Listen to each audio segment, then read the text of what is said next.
পাক সাল্লাল্লাহু আলাইহি ওয়াসাল্লাম মানব জাতির চারটা ইন্দ্রিয়ের গুরুত্ব সম্পর্কে আল্লাহর দরবারে দোয়া করার জন্য উৎসাহিত করেছেন। তিনি নিজেও আল্লাহর দরবারে বেশি বেশি দোয়া করতেন। ইমামে বুখারী রাদিয়াল্লাহু তাআলা বুখারী শরীফের ৬,২১৬ নম্বর হাদিসের মধ্যে রওয়ায়াত করেছেন। ইমাম মুসলিম রাদিয়াল্লাহু তাআলা মুসলিম শরীফের ৭৬৩ নম্বর হাদিসের মধ্যে এই হাদিসটি রওয়ায়াত করেছেন।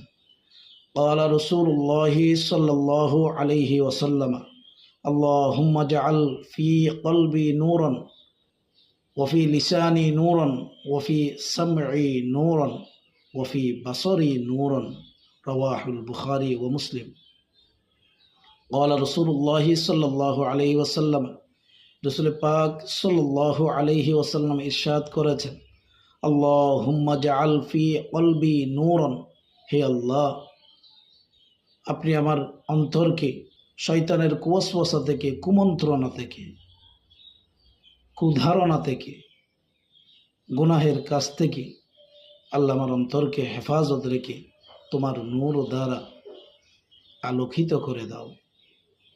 ওফি লিসানি নূরান, আল্লাহ আমার জবানকে মানুষকে কষ্ট দেওয়া থেকে, মিথ্যা কথা বলা থেকে, সোগলখড়ি থেকে হেফাজত রেখে তোমার নূর দ্বারা আলোকিত করে দাও।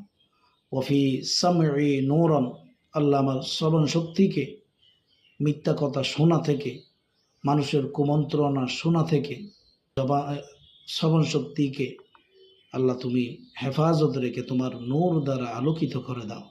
ওফি বাসরি নূরান, আল্লাহ আমার দৃষ্টিশক্তিকে শয়তানি কুওয়াসওয়াসা দেখা থেকে, অশ্লীল কোনো কিছু দেখা থেকে আল্লাহ আমার দৃষ্টিশক্তিকে হেফাজত রেখে তোমার নূর দ্বারা আলোকিত করে দাও।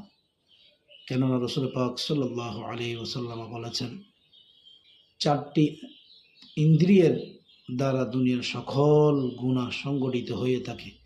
এই জন্য এই চারটা অঙ্গকে হেফাজত রাখার জন্য আল্লাহর দরবারে বেশি বেশি দোয়া করা প্রত্যেক ঈমানদারের নৈতিক দায়িত্ব। সুবহানাল্লাহ।